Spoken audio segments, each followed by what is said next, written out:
Esiet sveicināti, mīļie draugi, pie CS skatuves.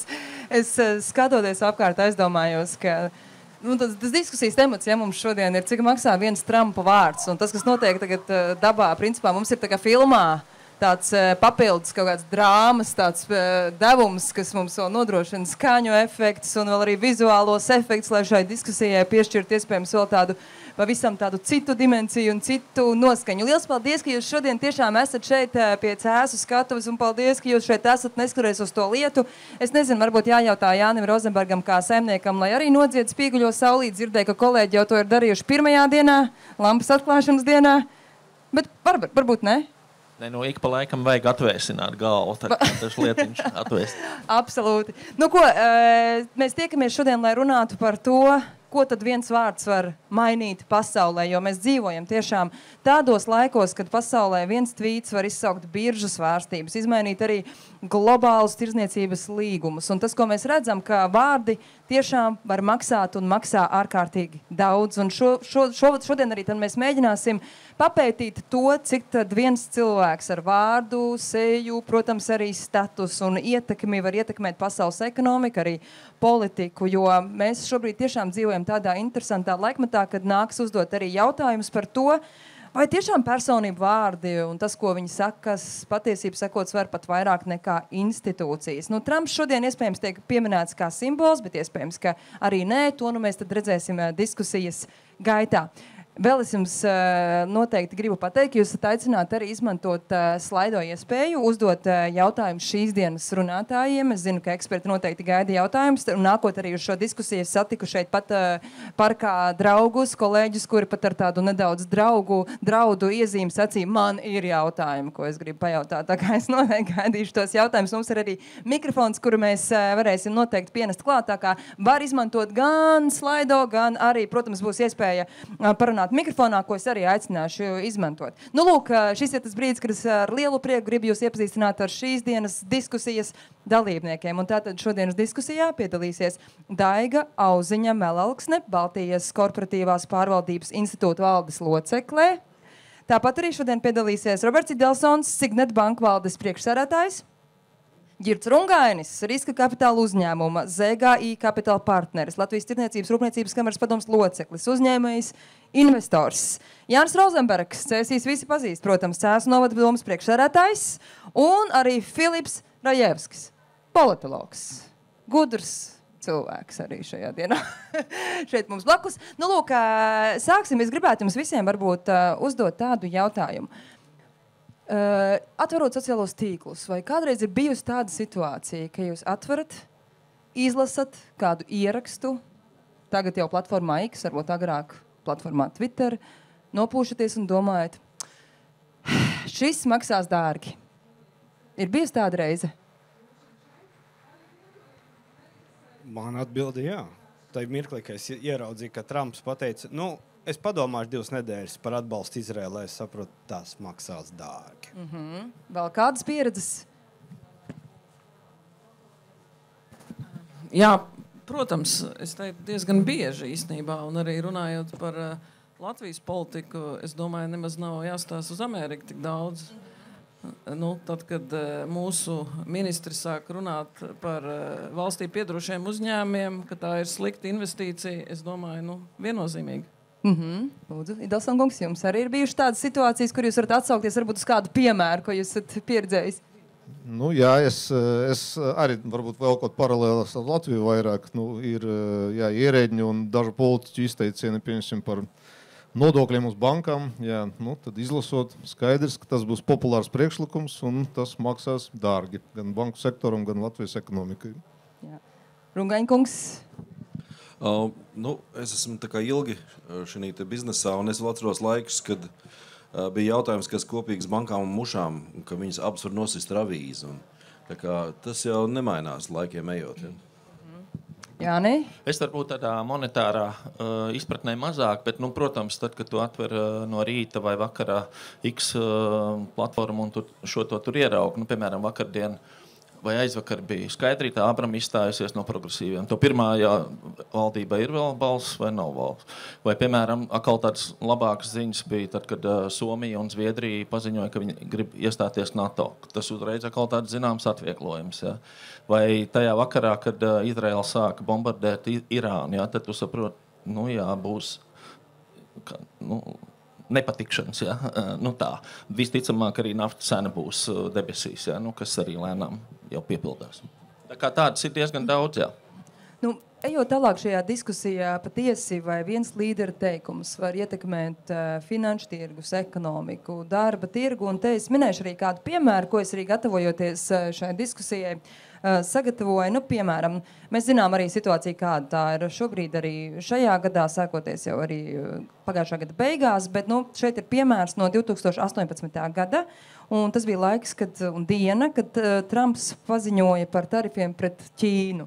Un akciju tirgi kritās toreiz par vairākiem procentiem, zaudējot $100 miljardu tirgus vērtībā. Un tātad tie aprēķini tādi, kas man šeit ir. Ja viņš toreiz viņš vienā tvītā principā pasacīja 30 vārdus, un tirgus zaudēja 300 miljardus. Tad tas nozīmē, ka principā viens vārds maksāja $10 miljardus. Principā šis tāds ekstrēms mazliet piemērs, bet tā loģika, es domāju, ka šeit ir skaidra. Tad mēs arī, protams, zinām arī tālākie soļi, ieraksts, kur bija par draudiem Kanādai, Meksikai un tā tālāk, kas izraisīja tiešām ārkārtīgi plašu rezonanci un to, kas notika tālāk, iespējams, daudz no jums labi zina. Tad es gribētu jautāt arī šeit, varbūt klātesošiem ekspertiem, kā jūs skatāties, vai šie paziņojumi, vai principā mēs tādiem ļaujam notikt, vai mēs paši kopumā arī veidojam tādu sabiedrības un mēdīju viedokli. Filip, kā tu sacītu? Vai... Jā. Zin kā, te ir divas daļas. Viens ir, kad ir šie paziņojumi, sensacionāli. Otrs ir, ka cilvēki un sabiedrība paliek imūnāki. Viņi paliek imūnāki, jo pirmo reizi, kad viņš paziņoja par tarifiem, tad likās wow. Un tad bija kaut kādā mirklī, aprīļa sākumā, viņš par Eiropas tarifiem kaut ko paziņoja. Un pirmā doma bija atlika pēc 3 dienām. Līdz ar to sabiedrība paliek imūnāka, cilvēki paliek imūnāki. Un te ir tas jautājums, cik lielā mērā viņam ir iekšā vēlme būt sensacionālam. Jo šāda veida līderiem, kā viņam jau gribās būt sensacionālam. Un līdz ar to, lai tas, viņš kaifu ķer, kas ir normāli politiskiem līderiem, ka viņi ķer kaifu no tā, ka tas vārds maksā. Tas vārds ir smags. Un nopietnas cilvēki vārdu dēļ karus sāk. Jā. Un šis karš ir stipri dārgāk nekā jebkāda šie fonda tirgus svārstības, bet man bail, ka viņam tas slieksnis kāpj, viņš pats viņu ceļ, un ar katru brīdi varētu gribēties kaut ko tādu nopietnāk pateikt, lai būtu tā cena vārdam. Kolēģi, kuram vēl ir piebildes par to, kā jūs redzat, cik daudz mēs, var piekrist arī Filips. Vienlaikus ir skaidrs, ka tas vārds devalvējās, jo kā jau daudz klātesošie uz pašreizējo brīdi zina, tad ir, kas ir tā saucamā taco trade, kas ir Trump always chickens out. Trumps vienmēr nobīstas. Līdz ar to, jo tu vairāk, runā, jo mazāk vērts tavs vārds. Un kā viens no varas 48 likumiem, jāizmanto iespēju paklusēt daudzos gadījumos. Un, piemēram, mūsu arī politiskajā sistēmā ir cilvēki, kas klusē un dara, un mēs viņus neredzam. Tad mēs koncentrējamies uz tiem, ko mēs redzam. Finanšu tirgi te ir ļoti daudz eksperti. Viņi jau kaut kādā pārskatāmā laikā atjaunojās, izlīdzinās un tie akciju tirgi atjaunojās un tā tālāk. Bet tas, kas man vairāk satrauc, un tam ir ilgtermiņa lielāka ietekme, ir, katrs paziņojums par drošību, piemēram. Ir 5. pants spēkā vai nav, un tas atstāja daudz lielāku ietekmi, gan uz sabiedrību, gan uz ekonomiku, gan uz tādu drošības sajūtu. Un man nesen bija saruna ar vienu diplomātu, un tad tas jautājums bija, kas ir tas, ko jūs gribētu dzirdēt no Amerikas prezidenta? Tā man atbilde, mēs gribam dzirdēt, ka NATO ir funkcionējoši, ka viņš ir spēkā esošs, un kad pie stundas X NATO mūs aizstāvēs. Un tas, es domāju, uzreiz tādā Latvijas griezumā tomēr iedot daudz lielāku drošību un tādu stabilitāti. Man gribētos drusku oponēt. Man negribās, ka viņš runā par NATO. Jo tad, kad viņš sāk pa kaut ko runāt, tas viss beidzās kaut kā. Viņš mēģina to dzīt uz augšu un kaut kā šo vārdu cenu dzīt uz augšu. Labāk, lai viņš paklusē pa NATO, lai viņš nodarbojas ar Ķīnu. Es gribētu arī piekrist Filipam, jo tāpēc, ka es arī kā žurnālists, jā, tajā brīdī, kad pēkšņi nakts laikā mainās 6 virsraksti, kas viss ir tā kā super sensacionāli, un tu nesaproti arī īsti, kā reaģēt tajā brīdī, jo no vienas puses, piemēram, ārlietu dienesti saka, nē, mums nav jārēģē uz katra Trumpa, piemēram, izteikumu. Un tad arī tu kā mēdī pārstāvs nesaproti, vai man šajā brīdī ir jāceļ panika kaut kādā mērā, tu minēji to piemēru, vai ne, par to NATO 5. pantu, piemēram, jā? Vai tu cēl paniku, vai tu esi mierīgs, un tu mēģini saprast, ko stāstīt, jo no otras puses, viņš to ir pateicis, tā kā tu nevar arī to ignorēt, ka viņš to ir pateicis. Tad tās ir tās dilemmas, ar ko mēs saskaramies arī kā žurnālisti tajā brīdī, ko darīt ar to tvītu, kas var izraisīt to haosu principā. Jums bija, ja? Piebildu. Jā, man liekas, pirmkārt, tā ir iespēja arī savākt savu saimniecību un sakārtot tās lietas, par kurām mēs atbildam paši. Ja? Un otra lieta arī par to reakciju, man liekas, tas ir tā kā Jānis Bergs vakar fuck-up naktī teica. Ir labi, ka tu to e-pastu uzraksti, un tu tomēr tās 24 stundas pārguli vai padzīvo un to nosūti no rīta. Ja? Vienkārši kontrolēt to savus impulsus. Tur bija tas, Trumpam bija pirms pāris dienām, ja izteikums, to lēmumu es pieņemšu pēdējā sekundē, ar uzsvaru uz pēdējā vienā sekundē. Idelsson kungs, jums arī droši vien ir kas piebilstams tā diskusijai, kurā te... Nē, es domāju, ka jā, es varu piekrist, ka tas devalvējas, jo mēs paskatāmies uz to reakciju, kas uz Trumpa izteicieniem tagad ir finanšu tirgiem. Es varu piekrist Ģirtam, ka tas tako trade saucamais, viņš ja visiem ir iegājis, ka vienalga nekas nebūs, cik skaļš paziņojums nebūtu, vienalga tur nekas nenotiks, un līdz ar to arī tirgus reakcija uz tiem paziņojumiem viņi ir krietni savādāka nekā ir bijis agrāk. Ja. Bet tā pašā laikā, protams, ja mēs runājam bišķiņ plašākā kontekstā, nevis tikai par Trumpu kā personību, ja, bet ja mēs runājam par politiķu izteicieniem, tad protams, jā, ir politiķi, kuriem ir liels svars, un viņi, man liekas, bieži vien pat nesaprot, teiksim, kādas reakcijas var izraisīt viņu izteicienu un viņu vārdi, un mums kā sabiedrībai, protams, mēs nevaram uz to nereaģēt, ja, un diezgan tā interesanti būtu pārmest tagad finanšu tirgiem par to, kāpēc tagad cenas krīt, dēļ tā, ka tikai viens vārds ir pateikts. Bet loģiski tas vārds var rezultēties ar konkrētam izmaiņam naudas plūsmas, kapitāla plūsmam, vēl kaut ko, un tad pilnīgi loģiski, ka tie tirgi rēģē. Bet šobrīd runājot konkrēti par Trumpu, es domāju, jā, mēs varam novērot to, ka tirgi vairs nerēģē tik strauji, un ka visi jau apzinās, ka viņa izteicieni parasti neatbilst tam reālam darbībam, kas pēc tam seko.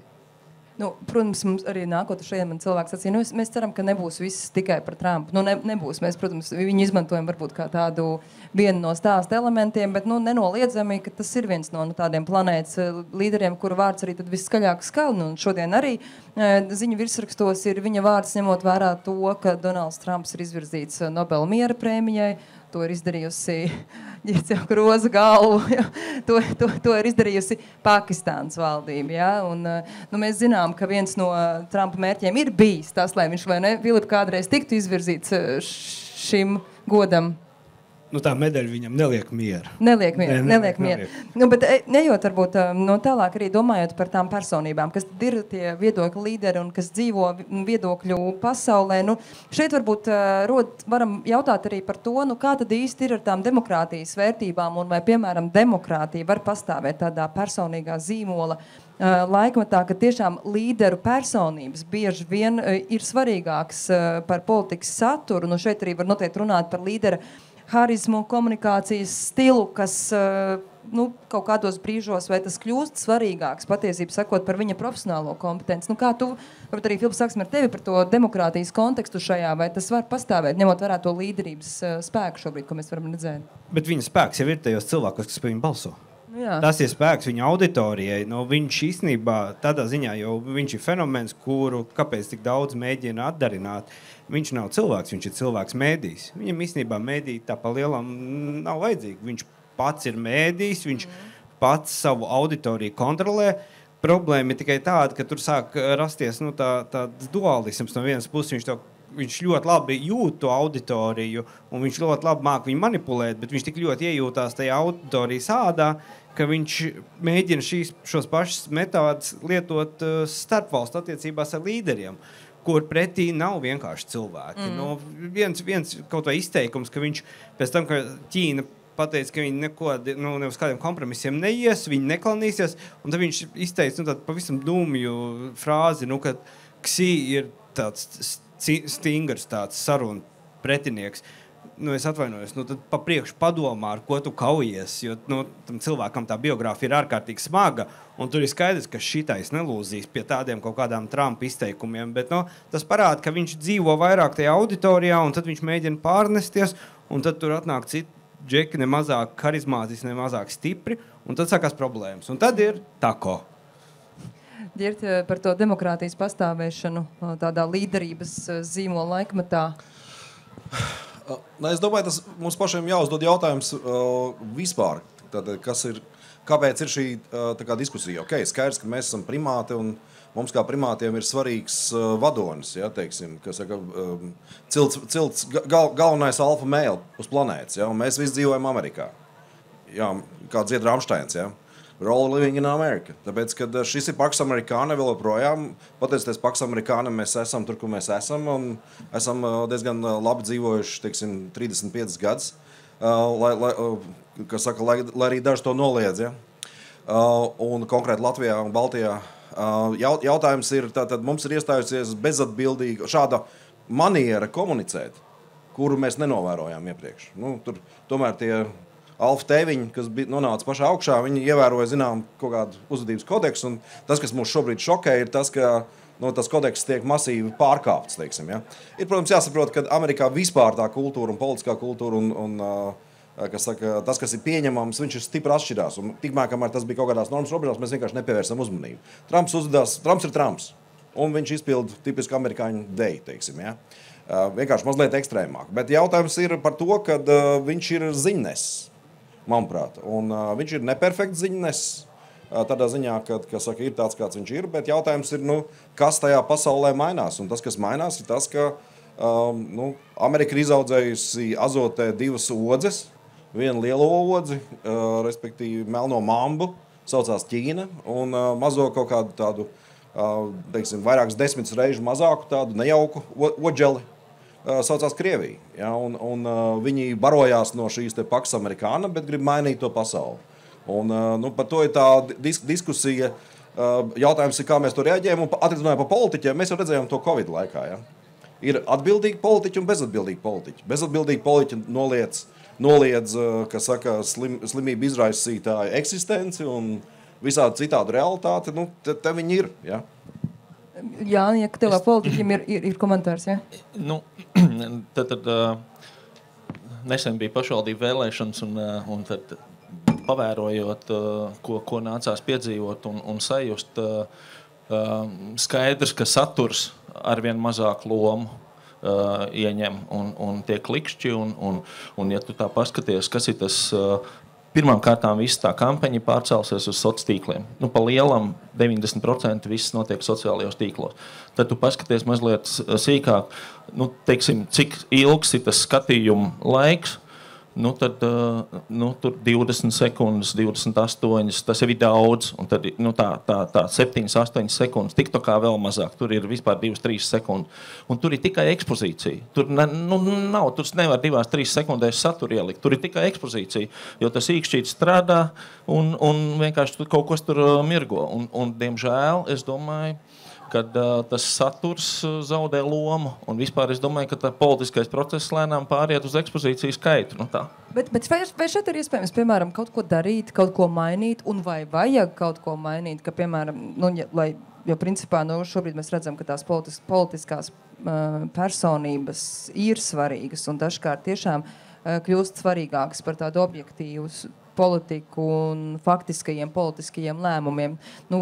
Kā jūs redzat, vai te vajag kaut ko mainīt, un vai ir tu vispār iespējams kaut ko mainīt, jo tas, ko tu arī Jāni minēja, un tas, ka mēs redzam, ka mēs ejam vēl tālāk, un ka ar vien lielāka lozīme visticamāk būs līderiem.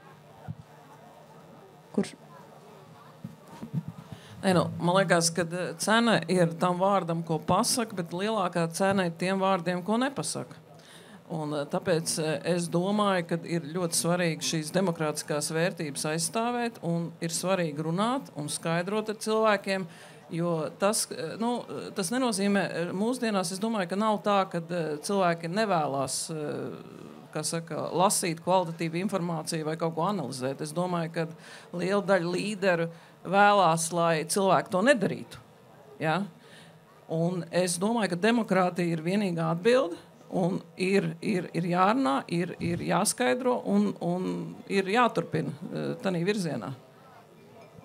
Bet, ja mēs uzmetam aci jauniešiem, man mājās ir viens 18,5 un 14, un labi, mazais 9-gadīgais, tas vēl tur, es neloloju lielas cerības, tad ir jānotiek kaut kādam lielam brīnumam, lai tā jaunā paudze, kad nāks, ar vienu 25 gadi, 30 gadi, es nezinu, man liekas, ka būs vēl grūtāk viņus uzrunāt ar kaut kādu kvalitatīvu, tādu visaptverošu, dziļu saturu. Man liekas, tas būs liels izaicinājums.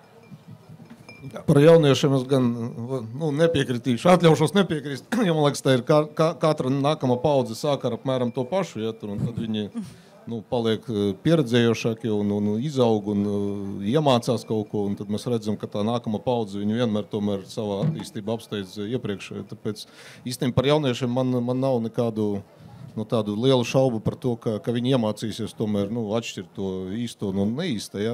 Bet man liekas, tā galvenā problēma pat nav tajos līderos, kas mums tagad parādījušies. Ja? Jo, manuprāt, tie līderi ir atspoguļojumi zinām mērā tā sabiedrība, kas viņus ievēlē. Un līderi vienmēr ir bijuši. Ja mēs paskatāmies vēsturiski, manā atmiņā tur iet līdz Reiganam, Thatcher, tie bija viennozīmīgi līderi, kas bija ļoti spēcīgas personības, un viņu vārdam arī bija ļoti liela nozīme. Ja? Bet tā problēma tagad ir tāda, ka tā politiskā, nevis politiska, bet politekonomiska varbūt dienas kārtība, ja, tas idejas, kas tiek virzītas, ja, viņas ir palikušas diezgan trūlus, diemžēl. Un man īstenībā grūti atbildēt pašam sev, kāpēc tas tā ir noticies, ja, bet ja mēs lasam ekonomiskas programmas tepat Latvijā, mēs skatāmies, kas tiek pozicionēts un kam tiek pievērsts uzmanība Eiropas Savienība, Amerika tajā pašā, ja, tad ļoti maz tiek pievērsts uzmanības ekonomika, ja, un diskusijas notiek par kaut kādiem bieži vien tādiem tematiem, kas man šķiet nav pat svarīgi, ja, brīžiem. Ja. Un tā ir, man liekas, tāda zinām problēma, kas arī pēc tam reducējas uz to, ka tas message, to ideju, teiksim, pasniegšanas veids, viņš arī samērā trūls un banāls. Es atļaušos izvirzīt hipotēzi, ka sociālie mediji ir mūs atgriezuši atpakaļ situācijā, kad sāk palikties vien grūtāk atkal politiķiem noslēpties aiz konsultantiem savu patieso seju. Un, ja mēs skatāmies vēsturiski, politiķi līderi, viņi sevi būvēja tomēr to komunikācijā savu vēlētāju, to savu auditoriju, un tad vienā mirklī viņi baigi kļūst sintētiski un bija konsultanti, tāds konsultants, šī tāds konsultants, vēl pa vidam televizors vai radio, kā starpnieks. Un patiesībā cilvēki nezināja, kāds ir realitātē tas politiķis, ka tev ir divas sejas. Šobrīd atkal notiek tāda saplūšana vienā jo sociālos mēdījos diezgan ātri var redzēt, vai tam politiķim ir galvā kaut kas vai tukšums. Bet tu saskati riskus tajā līderības spēkā un tā, ka bieži vien tie racionālie lēmumi, racionālās domas, politiskie lēmumi, ka tas paliek kaut kur tālāk? Kamēr mēs redzam tomēr samērā loģiskus un skaidrojams un izskaidrojams vēlēšana rezultāts, tamēr es tos riskus tādus lielus neredzu. Te es gribētu arī nedaudz varbūt parunāt, vai mēs pietiekami daudz runājam par to viedokļu līderu arī atbildību par gala rezultātu, vai ne? Vai vispār bieži vien arī ir tā sajūta, ka līderis ar saviem izteikumiem apzinās, vai ka tam var būt kādas sekas, un vai vispār kur beidzas tad galu galā viņu atbildība par gala iznākumu? Vai mēs pietiekam par to daudz runājam, un vai par to būtu jārunā? Kā jūs redzat, kad beidzas tad viņu atbildība?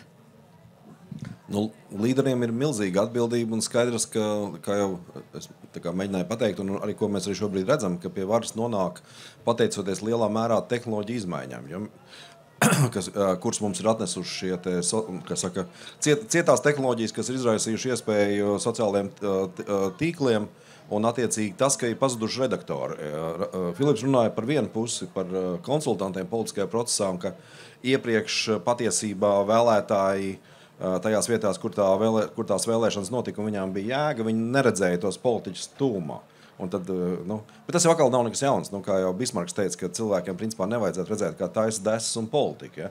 Skaidrs, ka mēs visi zinām savā šaurajā nozarē vai medicīnā vai biznesā vienmēr ir visādas lietas, kur to ar savu pieredzi un zināšanu vispārējo saprot, ka tā ir jādara. Un tad jebkurš cilvēks, kurš tiek to konfrontēts, viņam pirmā brīdī ir šausmas, ja? Kamēr viņš iziet tam visam pasākumam cauri. Bet 100 gadus pēc tam, kad parādījās Gutenberga prese Eiropā, kas saka, tika šī tehnoloģija atvesta no Ķīnas, tad 100 gadus bija haoss, vairāk vai mazāk. Kari, viss pārējais, jo pazuda redaktori. Iepriekš baznīcas cilvēkiem bija monopola tiesības, un viņi visiem visu skaidroja, visu informāciju gāja caur viņiem. Viss pārējais, tā teikt, tika ātri apspiests. Mums bija avīžu un visādi citādi redaktori. Šobrīd, protams, ka, teiksim, bērnu pedofīlija un vēl kaut kas ir nodzīti kaut kādā tur pilnībā arī no sociālajiem tīkliem ārā salīdzinoši, bet ir daudz brīvāks režīms. Tas nozīmē, ka katrs muļķis var atrast savu muļķību, teiksim, uz kuru pavilkties. Ja? Un tas, protams, ir, tad mēs dzīvojam tajā haosā, tajos interesantajos laikos. Bet mēs, tā ir cilvēka daba. Mēs nevaram... Kas saka, pie varas raujās politiskie dzīvnieki. Viņi ir to darījuši 10,000 gadu, neatkarīgi no tā, vai viņi var vai nevar, un daļa no viņiem būs bezatbildīgi un slikti un ļauni. Tas cilvēku dabā.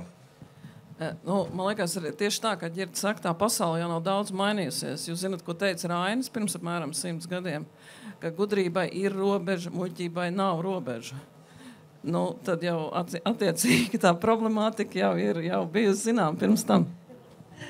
Domājot vēl par to sabiedriskās domas veidošanu šobrīd, ja mēs varbūt tādus punktiņus uz ī saliekam, kā varbūt katrs no jums sacītu, kas tad šodien patiesi veido sabiedrisko domu? Vai tie ir politiķi, mediji vai sociālo tīklu algoritmi? Vai viss kopā? Vai kas vairāk izceļas? Filip, tu sāksi? Tā bīstamība ir tajā, ka es piekrītu par tām muļķībām, un tā liela atšķirība no kaut kādām iepriekšējām situācijām, kad cilvēks kaut kādu muļķību radīja, un viņš viņu izkaisīja. Bet viņš varēja arī nesasniegt savu autoritāti. Tad algoritms katrai muļķībai atrod arī tā patērētāju, jo tie algoritmi jau baigi pielāgojās gan kontentu ražotājiem, gan kontentu patērētājiem, jo viņu tas uzdevums ir tikai viens, lai tu pēc iespējas ilgāk sēdētu tajā platformā. Un viņiem tas jānoreportē saviem akcionāriem. Un šādā situācijā es domāju, ka algoritmiem ir ļoti liela nozīme. Bet, protams, vēl joprojām es domāju, ka cilvēks ar savu ideju ir pirmajā vietā. Daiga? Jā, es domāju, ka algoritmi, protams, bet es domāju, ka izglītība ir ārkārtīgi svarīga un droši vien svarīgāk kā jebkad. Ja? Mēs tāda vidējā paudze turamies, un es domāju, ka jaunā paudze arī, lai arī Jānis teica, ka viņš tā nav ļoti cerīgs. Es skatoties uz savu mājasaimniecību, esmu diezgan cerīgi, ja? Jo es domāju, ka jaunieši ir ļoti izglītoti un es domāju, ka viņi spēs atlasīt graudus no sēnalām. Robert, kā jūs sacīt, kas tad ir tās sabiedriskās domas veidotāji? Politiķi, sociālo tīklu algoritmi? Es domāju, visi tie faktori kaut kādā mērā to visu veidojas. Es neesmu politologs, līdz ar to man grūti varbūt tur pateikt, kas ir svarīgāks, kas mazāk svarīgs, bet, protams, viss tas miedarbojas un veido kaut kādu to sabiedrisko viedokli. Ja? Bet man liekas, ir ļoti svarīgi. Es domāju, ja mēs negribam ieslīgt kaut kāda tāda situācija, kad mums arvien stulbākas atvainojas idejas parādās politiskajā dienas kārtībā un novest tas arī līdz kaut kādiem konkrētiem lēmumiem, ja? Tad vienkārši katram individam pēc iespējas biežāk smadzenes jāieslēdz un arī jārunā par saviem secinājumiem. Jo galu galā, ja mēs visi sēdēsim, vienkārši laidīsim to visu garām un uzskatīsim savā šaurajā lokā, ka mēs jau esam gudri, ja? Bet gan jau būs ok, tad varbūt arī vienā brīdī nebūs ok. Un tāpēc es domāju, ka katram cilvēkam, ja viņš gudram cilvēkam, ja viņš redz kaut kādas neiedzības, būtu vērts mēģināt tos algoritmus kaut kādā veidā ietekmēt un salauzt. Es domāju, ka tā ir tāda tomēr kombinācija no visa kā. Tur droši vien, kad viens konkrēts elements nav varbūt kaut kā īpaši izceļams, bet par tiem jauniešiem es Es vairāk runāju par to, kā jaunieši saņem informāciju un kā viņi, teiksim, kas ir tas saturs, kā viņi saņem un ko viņi saņem. Es vairāk par to domāju. Un diemžēl tie jaunieši vairāk šobrīd caur tiem sociāliem tīkliem viņi to informāciju saņem. Otrs ir par, būsim godīgi, droši vien, ka tādu jauniešu, kas ir ar tādu izteikti labu analītiku un dziļu tādu izpratni. Vidzemes tehnoloģija dizaina tehnikumā katru gadu uzņem ap 400 jauniešu, 100 no viņiem pirmajā gadā atskaita. Kur viņi paliek? Pēc tam vairāk nav datu, kur tie jaunieši paliek. Vai tie būs, kā lai saka, tie, kas spēs analizēt to informāciju un to saturu? Liels jautājums. Mēs dzīvojam ļoti sarežģītā pasaulē, un mēs nekad kopumā planetāri neesam tik labi dzīvojuši kā šobrīd, neskatoties uz to, ka dažiem tā nešķiet. Protams, ka tas varbūt, zinām mērā piebeidz planētu, bet tie ir atsevišķi jautājumi. Un tā problēma šī sarežģītībā ir tāda, ka ir pareizie risinājumi ir sarežģīti. Un vienkāršie risinājumi ir nepareizi.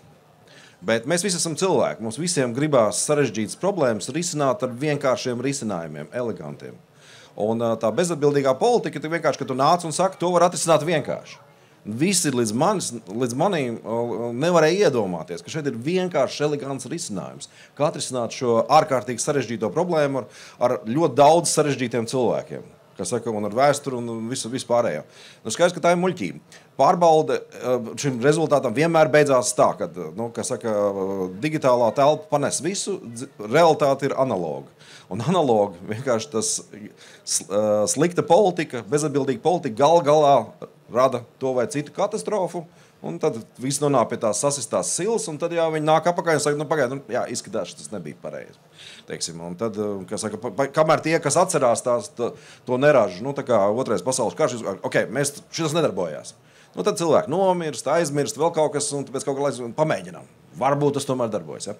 Un tā mēs tur kustamies. Es teiktu, ka izglītība un kritiskā domāšana un iesaistīšanās procesā. Jo tikmēr, kamēr mēs katrs izvēlās stāvēt malā, ko no es, ko tu kā, un tad, un pie varas, tā teikt, nonāk cilvēki ar mazāku resursu un lielāku posta resursu, tad arī pēc tam mēs, to jau arī kāds no dižajiem prātiem ir teicis, ka tas ir rezultāts. Tā ir cena, ko mēs maksājam par mūsu neiesaistīšanos šajos procesos, nemēģināšanu kaut ko darīt. Patiesībā sakot, šis ir ārkārtīgi būtisks aspekts, un par to arī šobrīd es šeit varu pārliecināties, arī lasot auditorijas iesūtītos jautājumus. Paldies, tiešām fantastiski, burvīgi jautājumi, varbūt dažus arī tūlīt nolasīšu, jo tie ir saistīti ar šiem izglītības jautājumiem, ko arī šeit eksperti minēja. Piemēram, kā panākt, ka aizvien vairāk individi biežāk ieslēdz smadzenes, mazinot politiķu manipulāciju ietekmi, un tālāk ir laba izglītība par politiku, ir vienīgais veids, kā jauniešus izglītot politikā, vai jūs varat piedāvāt politiskās izglītības resursus, kas ir pieejami visiem, un vēl politikas nākotnē problēma nav jauniešu. Problēma ir neintelektuāli jaunieši, kuri ir jāieinteresē politikā. Vai jums ir priekšlikumi, kā jauno paudzi ieinteresēt, lai mums būtu tā izglītotā jaunatne? Šis ir ārkārtīgi patiesībā sakot svarīgs temats, jo, ja mēs paskatāmies pētījumu datos, tad mēs redzam, ka Latvijā jaunā paudze principā ir apolitiska, ka ļoti lielu daļu mums ir dati ir zemāki, es domāju, Filips man neļaus samalot, mums dati ir zemāki krietni kā daudzās citās Eiropas valstīs ar jauniešu interesi par politiku un arī zināšanām par politiku. Varbūt šeit tā īsumā, kā jūs redzat, kādas tad varētu būt tie ceļi, kā ieinteresēt un būt arī klātsošiem tajos nākotnes procesos. Te jau mazliet jau iezīmējās, ja, tās dažādās redzējumi par to, cik jaunieši ir ieinteresēti vai nav, bet droši vien mēs dzīvojam ļoti dažādā sabiedrībā, kur tās situācijas arī katrā mājsaimniecībā ir pilnīgi citas, bet tie kopējie dati, diemžēl, liecina, ka mums jaunieši neinteresē politika. Nu, tev bērniem tēvs ir politiķis, tur ir cita pilnīga situācija. Ir labie piemēri, piemēram, Cēsvalsts ģimnāzijas jaunieši arī šeit Lampā rīkoja debatas ar politiķiem. Un arī dažus mēnešus atpakaļ, un tās bija ļoti augstas kvalitātes diskusijas. Es nezinu, kā politiķiem veicās šeit Lampā, bet pirms 3 mēnešiem tur mani kolēģi dabūja nosvīst tā ne pa jokam. Un tie jaunieši bija vienkārši izcils politiskās debatas, un tie labie piemēri. Tas, ko es domāju, un tas svarīgais ir Pasaules tirdzniecības organizācija publicējusi, kas ir tās kompetences un prasmes, kas ir nepieciešams nākotnes cilvēkiem, jauniešiem. Kritiskā domāšana, analītiskā domāšana, empātija, sadarbošanās spējas, multikulturālisms un tā tālāk. Un tas būtu tas lielākais, kā mēs izglītības sistēmā šo dabūjam pēc iespējas vairāk iekšā. Tas jau ir tas, ko kolēģi, ja jauniešiem būs visas šīs kompetences, tad jau viņi sapratīs un atsijās, kas ir kas. Bet man liekas, man tomēr tas jautājums ir par to kopējo. Mēs runājam par, Cēsvalsts ģimnāzija, piemēram, ir izcils piemērs, ļoti motivēti jaunieši, ļoti zinoši un tā tālāk, startē dažādi veidi olimpiādēs un tā tālāk. Bet pārējie, un kas ir pārējiem, un es joprojām sitiet man nost, es nesaprotu, kā var būt 10% sekmīgs rezultāts eksāmenā. Manā laikā tas bija vieninieks. Manā laikā, kad es mācījos, bija 4 balvas sekmīgs rezultāts. Tagad ir 1 balva. Un tad, tā kā viens uzņēmējs man vienreiz pareizi norādīja, viņš saka, ja jūs man sagatavo, ja es tagad tev flīzēšu mājā grīdu un no 100 kvadrātmetriem 10 būs saflīzēti pareizi un 90 nepareizi, tu maksāsi par to darbu? Nemaksāšu. Kāpēc, lai es kā uzņēmējs maksātu par jauniešiem, kuriem ir 1 balle? Bet, man liekas, visiem cilvēkiem nav jāiet politikā, un tas, ka visiem cilvēkiem nav jāiet politikā, to mēs redzam diezgan skaidri. Tu zīmīgi, ka pēc Jāņa. Nē, es ļoti atvainojos. Ja? Nē. Bet uz nopietnas nots mums, Robert, taču bija Latvijas bankas rīkotais kapitāla tirgus fórums, un tur bija daži politiķi, daži parlamentārie sekretāri, ja, kad mēs vispār nesaprotam, kā viņi vispār ir beiguši jebkādu skolu, ja, un nezinu, ja. Bet visiem nav jāiet politikā, tas ir skaidrs. Bet, es domāju, bet visiem ir jāiet uz vēlēšanām. Un es domāju, ka tas, man liekas, ir visādas foršas lietas, kur bērndārzos tagad balso par skaistāko tērpu vai mīļāko dzīvnieku, ja. Un tas ir pats galvenais, ir jāiet uz vēlēšanām. Un tas ir sākums, jo, kā jau visi saka, ļoti bieži vēlēšana rezultāti izšķir tie, kas neatnāk. Un tad, kad izskan skaļi vārdi, kā tas bija arī pirms šīm pašvaldību vēlēšanām, tur redz, tas vēlētājs ir spējīgs mobilizēties. Ja? Un nav tā, ka nav saprāta balss, un nav tā, ka cilvēki domā, ka traktori atrisinās viss, un buldozeru un cita smagā tehnika atrisinās visas problēmas Rīgā, Cēsīs vai kaut kur citur, vai ne? Rungaņkungs, jūs mikrofons sagatavots bija piebildi par šo? Jā, skaidrs, ka visiem nav jāiet politikā. Tā pašā laikā ir jābūt prasīgumam pret politiķiem, savas kompetences ietvaros. Jo jauniešiem var pateikt vienu. Protams, tikmēr, kamēr jūs nemaksājat nodokļus un kredītus, ir viegli neinteresēties par politiku. Jo, zinām, mērā jūs atrodaties tādā, kā saka, nereālā pasaulē. Tikko jūs kļūstat par maksātājiem dažāda veida un citu cilvēku atbalstītājiem un uzturētājiem tajā sistēmā. Politiķi šo sistēmu veido. Viņi nosaka tās likmes, viņi rada apstākļus, kāpēc kāds uzņēmums rada vai nerada darba vietas, kas var jums samaksāt labu algu vai labus darba apstākļus, vai attiecīgi neindē ar kaut kādā citā veidā, kā saka, nebojā dzīvi ar kaut kādām citām lietām, vai arī vispār atrod risinājums. Un skaidrs tas, ka tāda, kāda visi mēs esam, neviens politiķis nevar būt pietiekami gudrs, lai pieņemtu ideāls risinājums. Ja? Un tā sistēma, neatkarīgi no faktiski ne no kā, viņa ir pietiekami sarežģīta, un tur nevar pieņemt, kas saka, tie vienmēr ir kompromisi un tā. Bet mums savas kompetences robežos, respektīvi savās nozarēs, tur, kur mēs redzam, ka tiek darītas muļķības, tas ir jāvokalizē. Tas nav viegli, tas nav populāri, un tad vienmēr ir jautājums, kāpēc man to vajag.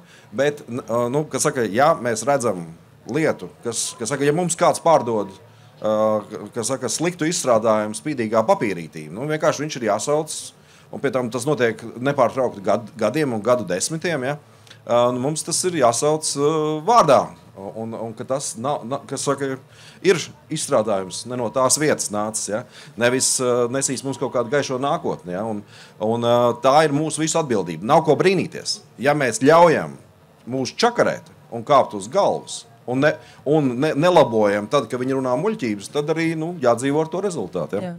Idils Sankungs arī piebildes, varbūt vēl par to izglītības faktoru, ko mēs runājam. Jā, es piekrītu visiem, kas saka iepriekš izteiktiem viedokļiem. Ja? Par to izglītību es uzskatu, ka, ka tur, protams, mums ir problēmas izglītība, un es uzskatu, ka tas, ka nemāca bāzes kaut kādas ekonomikas lietas un par naudas lietām skolās, tas ir ļoti slikti, bet es arī zinu, kāpēc tas tā notiek, ja? Tāpēc, ka nav kam mācīt skolās. Ja? Un es uzskatu, ka mums, runājot par izglītību, teiksim, mana vispār recepte ir visam problēma ir privātais tirgus, ja?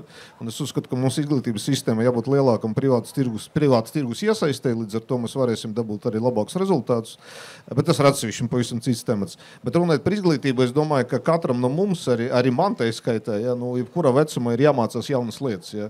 Un mēs nedrīkstam ieslīgt kaut kāda tāda pārliecība par to, ka mēs visu zinām, mēs visu esam redzējuši, mēs esam baigi foršie. Tie, kas nes kaut ko jaunu, viņi ir muļķi un vispārējais. Ja. Tā kā jaunas lietas vajag apgūt, un man liekas, ka Latvija ir diezgan labas iespējas to izdarīt, gan šeit pat uz vietas, gan arī mācoties jaunas lietas visādās tur platformas un vispārējā. Līdz ar to man ļoti patīk runāt parasti par finanšu prātību, ja? Un šis ir tas temats, kur es arī ieteiktu katram pilnveidoties un palielināt savas zināšanas, jo ar finanšu prātību nāk lielāka labklājība, un ar lielāku labklājību un finanšu prātību nāk arī labāka izpratne par to, kādi lēmumi iedarbojas pareizi uz ekonomiku un uz tavu personīgu labklājību, un kādi lēmumi, politiķi lēmumi, es domāju, iedarbojas slikti uz to. Un līdz ar to arī vieglāk varbūt tad atšķirt, teiksim, tas lietas, kuras nāk no nepareizas vietas, ka Girts ir izteicies, tam lietas, kuras ir jāatbalsta un jāvirza uz priekšu. Es saliku tādu ķēdīti. Mēs sākām ar to, kā radīt vairāk kvalitatīvu politisko saturu. Tātad tur ir jābūt kādam, kas to prasa.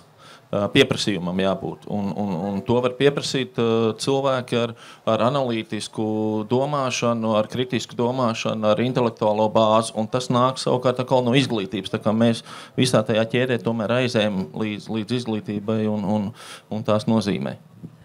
Absolūti pievienojos un arī aizdomājos par to, ka arī līdzīgi kā finanšu pratība, arī politikas zinātne ir ārkārtīgi svarīga arī skolu programmās absolūti, un domājot tieši par to šodienas pasauli, un arī minēšu arī savu piemēru, kur es gribētu sacīt, ka tas kaut kādā mērā tā sudraba maliņa ir tajā, ka, piemēram, Trumpa skandalozie paziņojumi manos bērnos radīja interesi par politiku.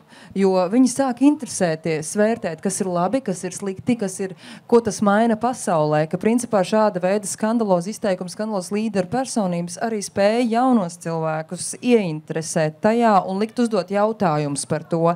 Un līdz ar to, tad tikai ir tas svarīgais cits vēl viedokļu līderis, kurš virza to virzienu, kā domāt par to, ko viņš ir sadzirdējis. Un tad mēs nonākam pie izglītības un vecākiem. Mikrofons bija rokā. Es zinu, ka bija kaut kas sakāms. Nē, pavisam vienkārši. Finanšu pratības super, politikas super. Skaitīt vajadzētu iemācīt un lasīt, teiksim, un rakstīt. Jā, kā saka, tas jau būtu labs solis, es domāju, pareizā virzienā. Paldies.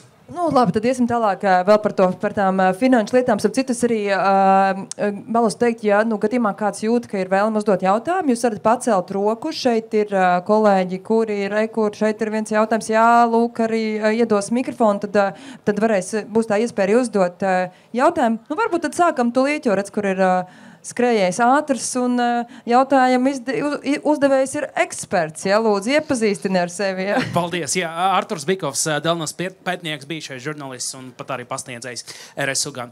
Man ir 2 jautājumi, atgriežoties pie mūsu tēmas, jā, cik maksa viens Trumpa vārds. Izņemot viņu, kuru vēl jūs pieminētu, ka tādu ļoti ietekmīgu cilvēku, un kāpēc tieši viņš vai viņa? Es noteikti nosauku Ķīnas līderi, kurš īstenībā izmanto iespēju paklusēt. Un mēs ļoti maz zinām par viņu. Mēs īstenībā nezinām, kas viņš ir par cilvēku. Man bija liels atklājums, kad man bija iespēja izlasīt nelielu gabalu par to, kas viņš ir dzīvē bijis. Viņš ir izgājis ļoti smagu jaunību, viņu nodevusi ir māte, viņš ir bijis represēts, viņš ir ziemeļos Ķīnas raktuvēs strādājis.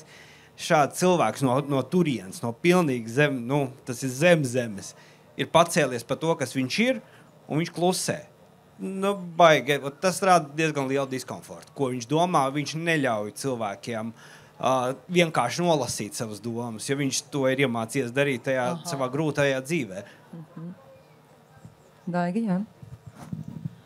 Es teiktu Urzula Fonderlejena.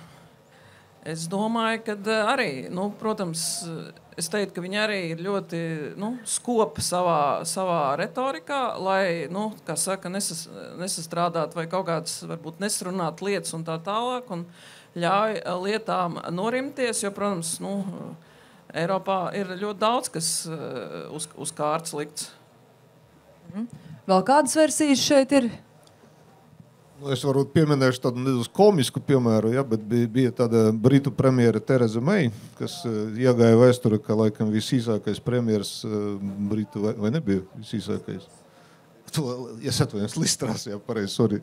Jā, un viņa vienkārši ar savu, labi, tas nebija varbūt gluži viens tvīts, jā, bet ar to ideju par to, ka viņi tagad taisās tur reformēt nodokļu sistēmu un izraisīja vienkārši absolūtu paniku Britu parāda vērtspapīru tirgu, un viņi nācās atkāpties pēc 2 nedēļām. Vēl versijas? Ir kādas vēl? Varbūt ne gluži tādā sensacionālā ziņā, teiksim, X platformā vai kā, bet es teiktu, ka pēdējā gada laikā Netanyahu, es domāju, ka tomēr diezgan,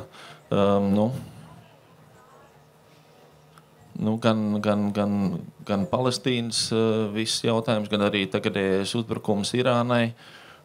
Tā, es teiktu, pirms gada vai 2 man tā īsti tas neliktos, ka tas būtu iespējams. Ir kāds arī ģirta viedoklis, kurš varētu būt? Ir jau vēl, Lagarde, Pauels, saprātīgi cilvēki nevajadzīgi nerunā.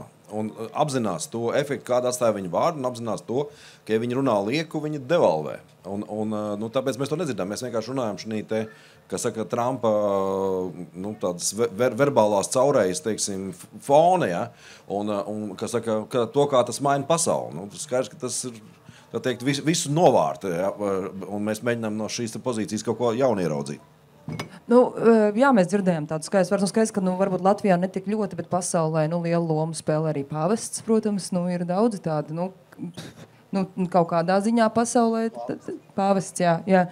Bet, starp citu, šajā mirklī es arī pamanīju kādu jautājumu. Mazliet varbūt ir provokatīvs, bet es pieļauju, ka varbūt varētu būt interesanti par to padomāt un parunāt, lai izskan arī citi vārdi, ne tikai Trumpa vārds, jā. Kā jūs domājat, cik vērts ir viens mūsu valsts prezidenta vārds?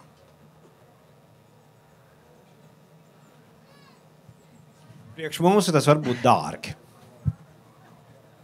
Dārgi? Protams, ja mēs paskatāmies viņa tiesības konstitucionālās, viņam ir ietekme uz likumdošanas procesu, viņam ir diezgan daudz iespēju ietekmēt mūsu dzīvi. Vēl pārdoms? Ģirt, jūs rēķināt kaut ko man šeit, jā?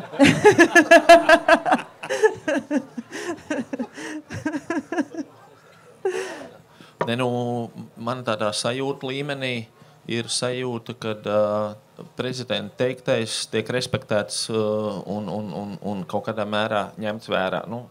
ja prezidents no tribīnas saka, ka demogrāfijas jautājumiem un demogrāfijas programmai ir jābūt, tad politiķi par to jau nākamā dienā pa stūriem runā. Nu, tātad no tā mēs izvairīties nevarēsim, tas būs prezidenta uzstādījums un tā tālāk. Tā kā es teiktu, ka viņam ir pietiekami liela loma un svars iekšpolitika. Nu, kā daudzās jomās dzīvē svarīgi ir nevis absolūti lielumi, bet attiecības, teiksim, kaut kādas formulas, kas mēs ieraugām viņas salīdzinājumā. Ja es teiktu tā, kā saka, Latvijas pašreizējā prezidenta vārda potenciālās ietekmes svars pret viņa reālo tātad Latvijas ekonomikas, pasaules ekonomikā un viņa likumdošanas spēju, teiksim, kontekstā salīdzinot ar augstāk minēto ASV prezidentu un ASV vietu un ASV valūtu un ekonomiku. Un es gribu teikt, ka tas liederības koeficients, manuprāt, faktiski ir augstāks. Tas svars līdz ar to relatīvi šādā attiecībā, es teiktu, ka viņš ir augstāks, ņemot vērā ņemamo. Nu, Zigā, es teiktu par to, ka demogrāfija ir svarīga. Es domāju, zinu, katrs Cēsu, Jūrmals, Bauskas, Daugavpils iedzīvotājs. To prezidents var arī īpaši neatkārtot. Tas ir skaidrs, man liekas. Nu, jā, protams, mūsu prezidenta vārds finanšu tirgus nevar ietekmēt. Viņš pat nevar ietekmēt eiro valūtas cenu īpaši, ja pret citam valūtam. Iespējams, viņš var ietekmēt nekustamo īpašumu cenas, iespējams, kaut gan es arī neesmu īsti pārliecināts. Līdz ar to, ja mēs tā par finanšu tirgiem kvantificējamie lielumi, es domāju, ka ļoti, ļoti niecīgi ietekmi. Nu, principā, bet kaut kādā daļā dārgs un kaut kur ietekme ir niecīga. Mēs jau zinām to dārdzību, mēs jau skatāmies, mēs runājam par pievienoto vērtību, tā kā pozitīvo. Bet tā negatīvā vērtība, jo mēs uzzinām, ka tie ūdeņi tiek nogāsti. Ūdens sāk drusku arī gāzties atkal no debesīm, bet es gribētu jums uzdot vienu jautājumu arī auditorijai un aicināt atbildēt godīgi. Kuram, paceliet rokas, kuram no jums agrāk, jau tādos pasenākos laikos, pirms vairākiem gadiem, Elons Musks šķita normāls? Kuram Elons Musks šķiet normāls šodien? Mēs redzam, ja, kā ir mainījies.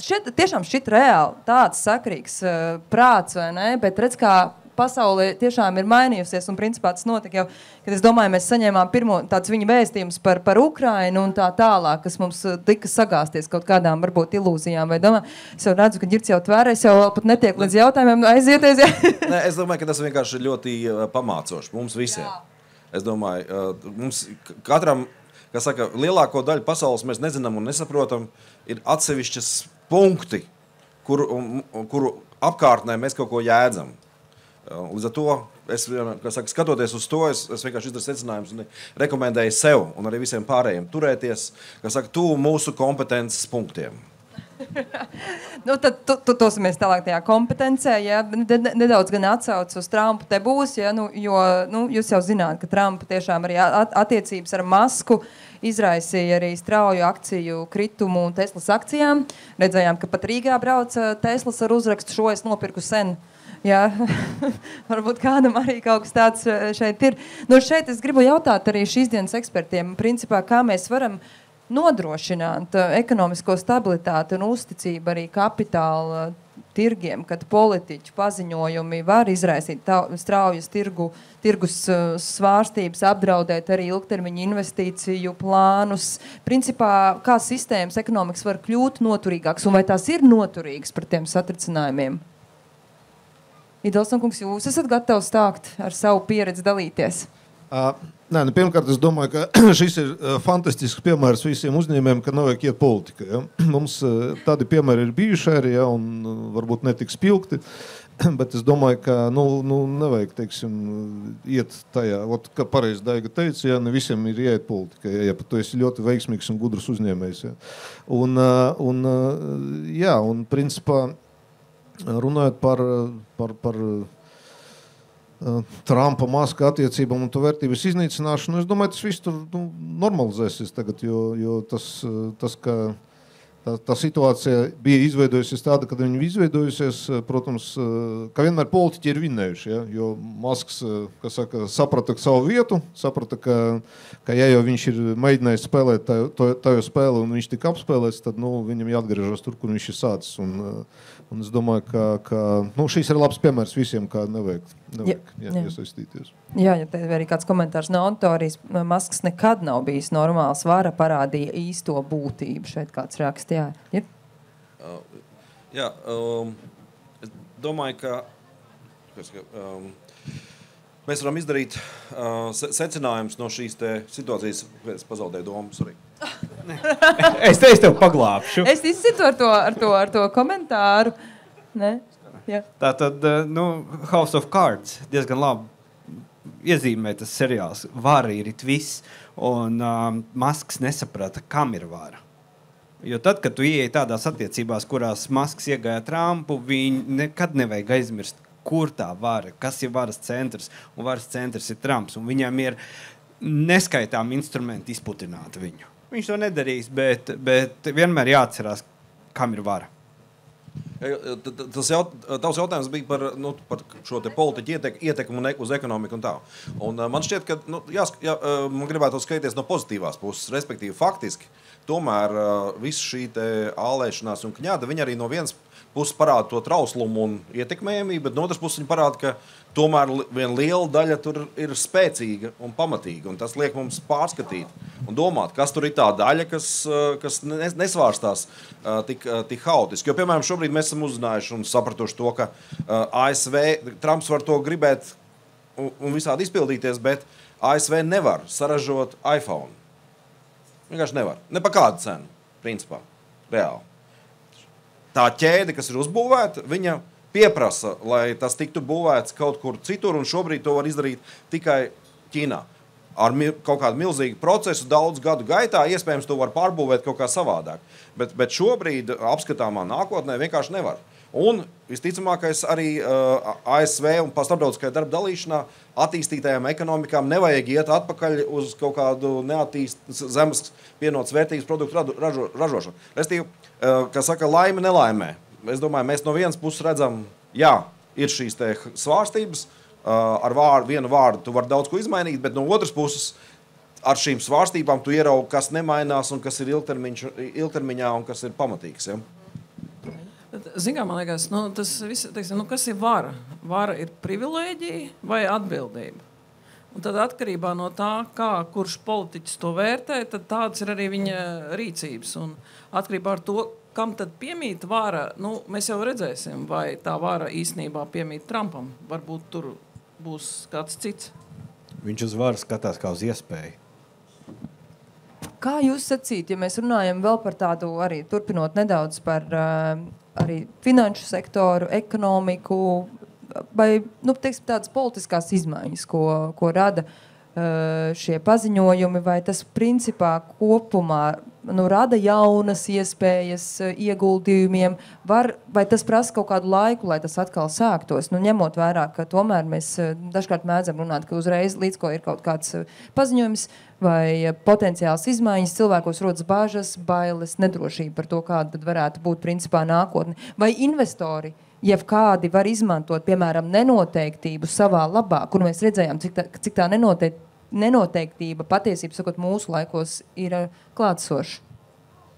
Jā, es domāju, ka visiem investoriem, protams, ir jāatcerās, ka politiķiem ir ļoti, ļoti liela ietekme uz finanšu tirgiem, un tā vienmēr ir bijis, jo galu visus karus un tirdzniecības karus un tarifus un nodokļus to visu uzliek mums politiķi, nevis pati sabiedrība uzņēmēji.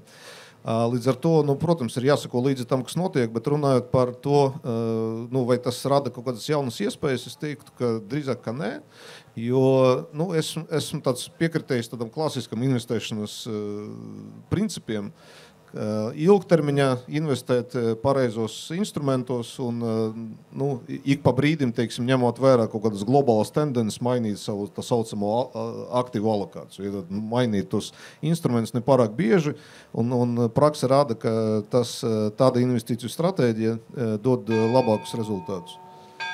Runājot par, bet tāpat laikā es zinu, ka arī Latvija un arī pasaulē visur ir izaugusi jau vesela paudze ar tādiem investoriem, kuriem ļoti patīk investēt uz stundu, uz dienu. Tā saucamie day traderi, tie, kas tirgo aktīvus iekšā ārā dienas laikā. Un, protams, viņiem tas rada ļoti labas iespējas, jo, ja mēs paskatāmies dažus gadus atpakaļ, tā tirgus svārstīgums bija salīdzinoši neliels. Tagad tas svārstīgums mēdz būt ļoti nozīmīgs, gan arī valūtas tirgos, gan arī akciju tirgos un arī valdības vērtspapīru tirgos. Līdz ar to, protams, tiem, kam patīk spēlēties tirgu, nevis investēt, tas ir, protams, fantastisks iespējas. Viņi var priecāties par Trumpa personību. Par nenoteiktību izmantot savā labā. Kā jūs to redzat? Tā monētai, principā, piekrītot to, ko Roberts saka, ka tā monētai vienmēr ir divas puses. Un jāsaprot, ka skaidrs, ka duļķainā ūdenī arī, restīvi, ir kāds, kurš var pelnīt. Vienmēr, jebkurā haosā vai jebkurā sabrukumā, ir kāds, kurš redz iespēju un nopelna vairāk nekā iepriekš. Problēma ir tajā, ka tas pīrāgs paliek mazāks. Un šobrīd šis haoss samazina iespēju kopumā un to bagātību, kas saka globālo bagātību, jo viņš mēģina haotiski un nepamatot un nepārdomāt raustīt to esošo sistēmu, kurā ir visādas problēmas, bet kuras vajadzēja un varēja risināt tomēr, nenodarot tik lielu ekonomisko postu. Tā kā, kāds var nopelnīt, bet es domāju, šeit vairāk ierīnas investoram, protams, ir vairāk iespēju zaudēt nekā iegūt, it sevišķi, ja viņš nesako Roberta ieteikumam un nedomā ilgtermiņā. Piemēram, konkrēti šajā nenoteiktības apstākļos un pie tā, ka 5% drošībai varbūt nākamajā nedēļā Hāgā pielēms un tā tālāk, un pie visas tā ģeopolitiskās situācijas, piemēram, militārā industrija viena no tām, kas ir strauji augoša. Un mēs arī ar Robertu šodien runājam, kā tad mēs Latvijā, mēs pietiekam lielu resursu tam veltam un pērkam dažādas lietas, bet kā arī šo militārās industrijas attīstību panākt Latvijā, lai pēc iespējas vairāk arī šeit ražo un lai pēc iespējas vairāk tā nauda paliek šeit. Tā ir viena konkrēta nozara, kas visticamāk ir ar milzīgu potenciālu tuvākajos gados, un tas arī jāizmanto Latvijā. Pilip, arī kāds komentārs par nenoteiktību? Vispār arī te varbūt vēl vairāk plašāk domājot par to, vai to var izmantot kādi? Vienmēr var izmantot, bet tā nenoteiktība, viņi jau... Mums ir tāds bēdīgs ieradums. Mums vienmēr liekas, kad ieslēgsim televizoru un politiķi mūs mierinās. Viņi mierinās. Viņi arī cenšas vienmēr mierināt. Un tad atnāk Trumps, kurš īstenībā negrib vien, viņš grib, lai būtu interesanti. Un, es domāju, ka tas arī tas ir daļa tam, ka politika kļuvusi par šovbiznesu, zināmā mērā. Un pie tā ir jāpierod. Un es domāju, arī pie tās nenoteiktības tie, kas ilgtermiņā domās, tev jau tādas fundamentālas lietas nemainās no tā, ka viņš kaut ko ietvīto. Ja kādam ir kāds jautājums, tad droši var pacelt roku. Mēs tad pienesīsim to mikrofonu. Lūk, tur es redzu. Jā, es aizdomājos par to, ka bieži vien tā mierināšanas funkcija, ja mēs dzirdam startautiskus līderus izsakāmies, mierināšanas funkcija ir jāuzņemās vietējiem līderiem bieži vien šeit pat Latvijā. Par to mēs drusku arī paturpināsim pēc tam. Jā, lūdzu, jautājums. Es gribēju zināt, kāpēc ir pusauģi, kuri nevar balsot un ir politiski izglītotāki nekā cilvēki, kas ir pieauguši un var balsot. Kāpēc vecumam ir nozīme un intelektam nav?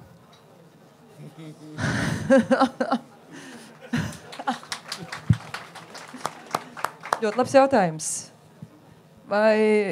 Es domāju, ka šeit varbūt tāda politisko pieredzi Filips var dalīties, jo tev jau tomēr ir ilgs skatījums, pieredze, jo jautājums ir vietā. Limitētas balss tiesības vispār ilgāku laiku pastāv nekā jo mums ir demokrātijas ar limitētām balss tiesībām vienmēr bijušas, kopumā limitētām. Latvija 18. gadā, starp citu, bija ļoti avangardistiska valsts Eiropā, jo Latvija savā satversmē paredzēja balss tiesības sievietēm, kas Eiropā nebija izplatīta. Līdz ar to var būt kaut kāda ģenēze vēlēšana sistēmai, bet man jau liekas, ka tur ir tas parasti atdurās pret to, par ko Ģirds runāja, par to, ka nemaksā nodokļus, nemaksā kredītus, līdz ar to tie lēmumi ir bišķi mazāk izsvērt. Bet, un tad sākās, kam tad ir, jo viens ir gudrs, otrs ir dumšs, un tad mēs kaut kādu kopēju IQ testu taisam. Tas varētu būt kaut kāda jauna kaut kāda sistēma, kur vēlēšanas tiek dotas pēc intelekta spējām, nevis pēc vecuma vai kādām citām pazīmēm. Es gribētu paturpināt šo jautājumu zināmā mērā, ka varbūt ir citi risinājumi, kas ir vēl svarīgāki, kā piemēram mums problēma un tas, kas notiek ar šo demogrāfijas atbalstu un tā tālāk, ir tas, ka nedzimuši bērni nebalso. Un līdz ar to politiķi orientējās uz stabilu disciplinētu elektorātu, kas ir pārsvarā pieaugoši ar vien vecāku gadgājumu ļaužu, kuriem ir diezgan vienots intereses, kā saka, veselība un pensija un tā tālāk. Līdz ar to tas izkropļo to situāciju. Līdz ar to viens no tādiem priekšlikumiem varētu būt vecākiem dot balsis, cik viņam ir bērni. Ja, piemēram, tad 3 bērni, kas saka, 5 balsis ģimenē. Kaut kā tā. Tas ievērojami iespējams uzlabot situāciju. Ja? Bet attiecībā uz jauniešiem ir, kas saka, visas iespējas piedalīties tajos procesos, kas arī nav tieši balsošanā. Piemēram, dažādos jauniešu parlamentos, kur es saprotu, tieši šobrīd latviešu jaunieši nav pietiekoši aktīvi salīdzinoši.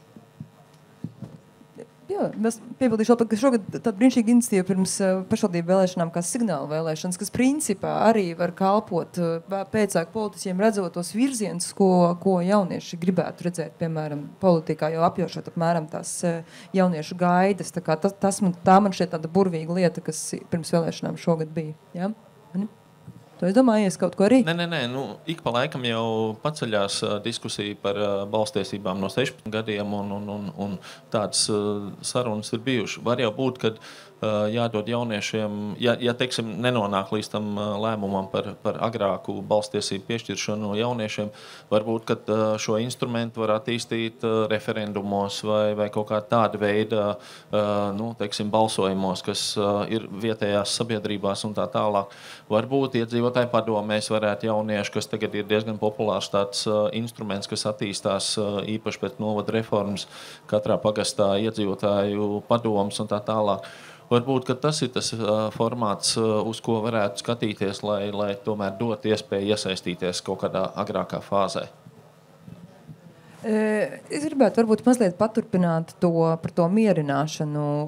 Kāda, teiksim, ja tiem lielajiem politiskajiem, globālajiem paziņojumiem, tad bieži vien šeit mūsu Latvijā tas, ko mēs dzirdam, piemēram, jau sākumā pieminētais, teiksim, tas pats Trumps vai kādi citi, kas ir izskan svarīgi ģeopolitiskie paziņojumi, tad, piemēram, mūsu ārlietu dienestiem pēc tam ir jāskrien tā teikt to visu slaucīt un runāt, piemēram, ar sabiedrību un skaidrot situāciju, tāpat arī par jebko citu.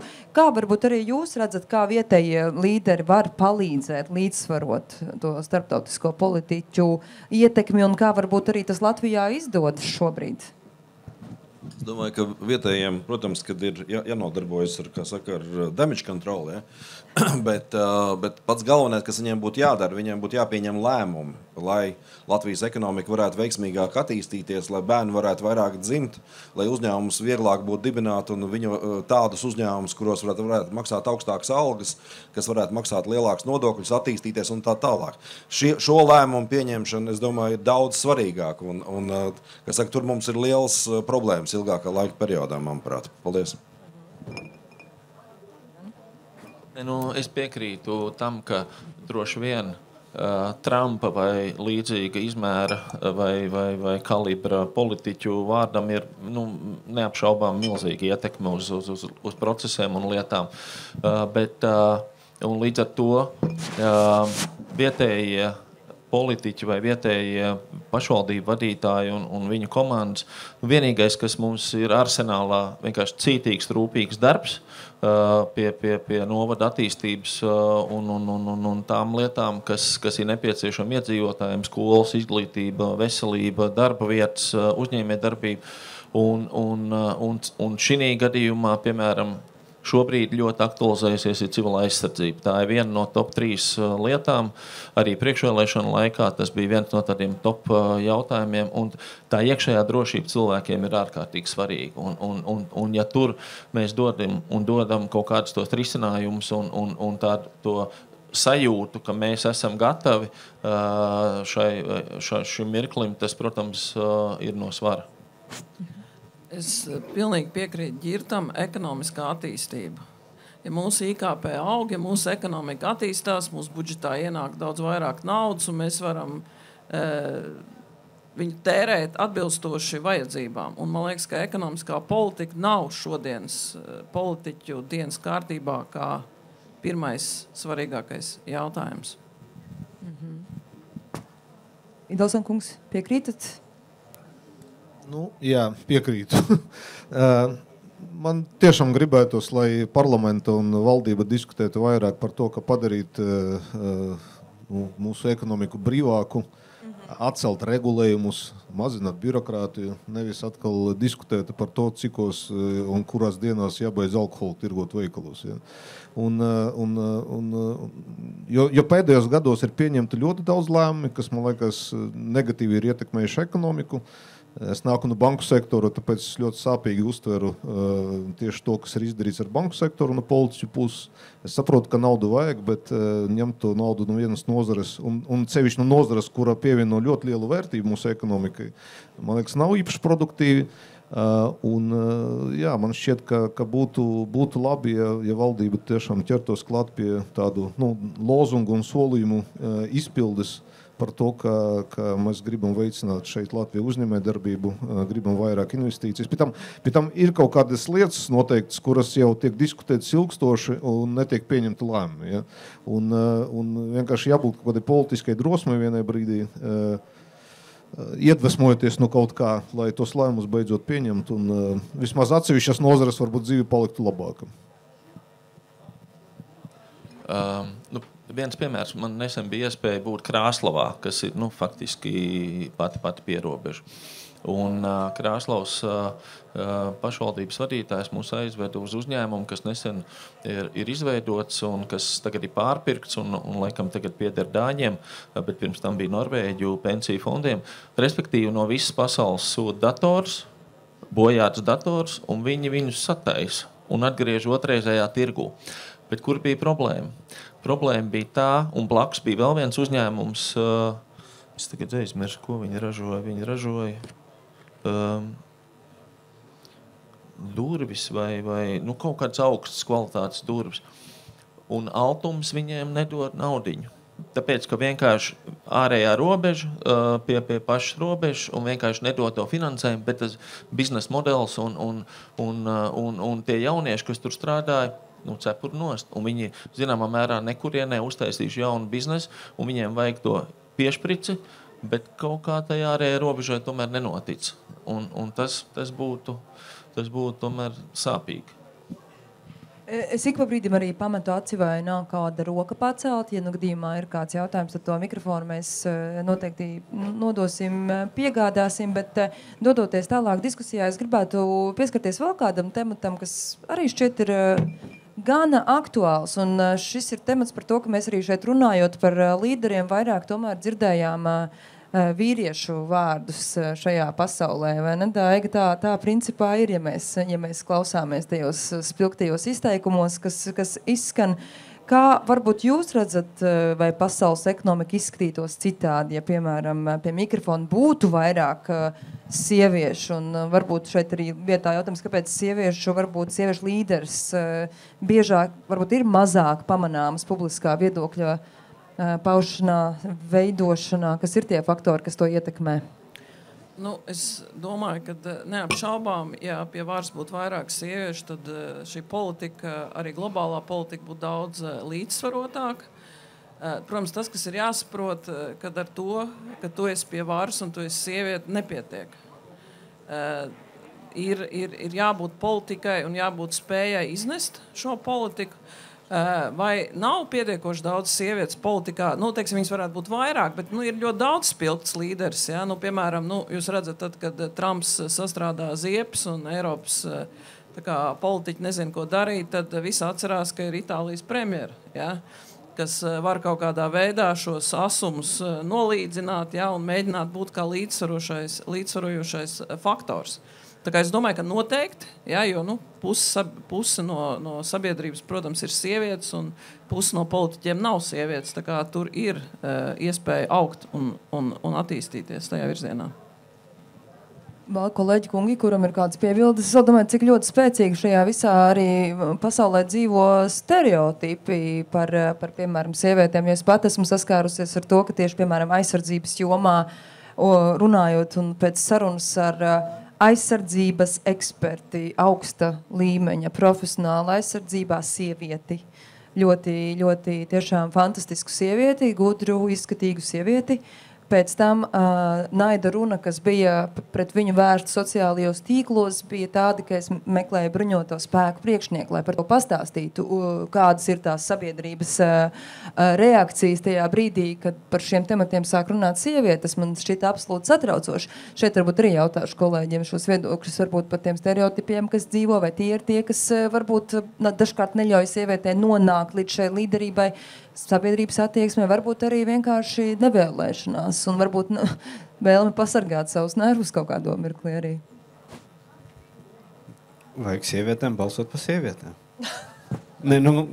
Puses sabiedrības. Tā ir īstenībā socioloģiski un skaitliski tu to redzi, ka nav. Bet tu atceries, piemēram, es pagājušā gada man šķiet premjeru debates. Tāda, principā, tur jau, sievietes man šķiet nebija, vai es varbūt... Tev liekas, ka tā bija diskriminācija? Nē, es nedomāju, ka tā bija diskriminācija. Es vienkārši saku, tu tagad sievieti, tu saki, jābalso par sievieti, par sievieti. Nevienmēr arī ir pietiekami daudz sieviešu, ne par ko balsot. Tas ir ļoti nopietns jautājums, tāpēc, ka, ja mēs paskatāmies tādā vēsturiskākā, garākā tādā periodā, sievietē vienmēr viņas bijušas maz. Īstenībā Latvija ar to ir ļoti īpaši, ka mums ir ļoti daudz sieviešu politikā salīdzinoši. Mēs esam tādā ziņā uz vienlīdzības ziņā avangardā, arī kā Ziemeļvalsts. Ja paskatāmies uz Vāciju, paskatāmies uz pašu ASV, tur ir pilnīgi savādāk tā statistika. Bet vai mēs runājam par retoriku, vai šeit varbūt var novērot to, ka atšķiras, piemēram, sieviešu retorika, ja mēs runājam arī tādā pasaules līderības zīmē no vīriešu retorikas? Jūs esat visi pārdomās. Ģirt? Es nedomāju, ka šeit ir vieta jau kādai diskriminācijai, un, diemžēl, muļķība, tā teikt, ir pārstāvēta visos dzimumos. Ja?